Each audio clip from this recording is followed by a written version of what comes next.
Welcome to 15 Steps to Personal Freedom, Part 8, a BINA pre-Pesach special. So yesterday we did the motzi, the recognition that everything comes from God.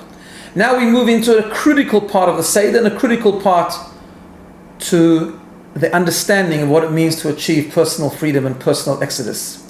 We come to matzah, and matzah means that we take the top complete matzah and the middle broken matzah, and the head of the Seder, the one running the Seder, makes the bracha for everyone.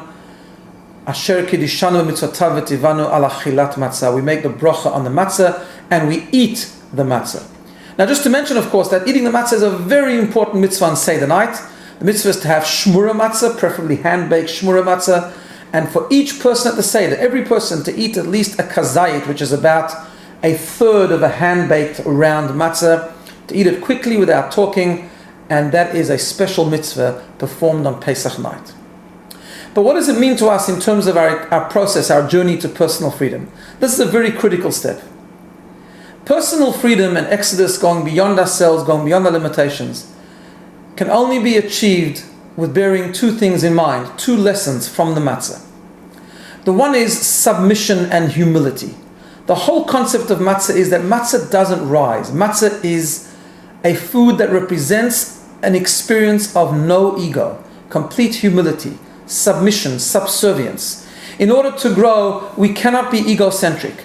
Any little bit of ego that mixes into the process stops us, prevents us from taking the next step, to connecting to another reality, to embracing something that is greater than ourselves, because we think we know it all and we think we got it all.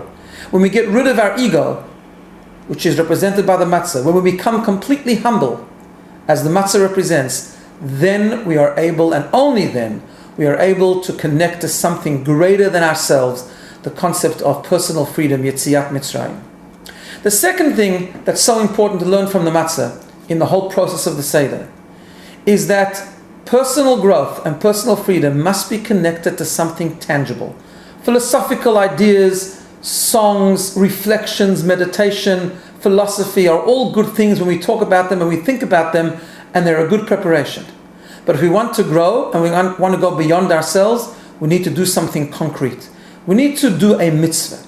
Because the word mitzvah has many meanings. It means commandment, but the word mitzvah also comes from the Aramaic form of tzavta, to connect to a greater reality, to connect to God. The way we connect, the way we grow, the way we go out of ourselves, ultimately, is not just by discussion and reflection, but it's about doing something that represents and demonstrates our willingness to do something even maybe we don't understand. Not everyone enjoys matzah. Some people do, some people don't. Some people find it hard to eat. But it's a mitzvah. It's something that we do, showing our willingness to do that even maybe which we're not comfortable with. That which will take us to an experience where we go beyond ourselves. So step 8 to personal freedom is a very important step. The step of humility, being humble, and that humility translating into something concrete and tangible, the performance of a mitzvah such as the beautiful one of eating matzah. Have a wonderful day.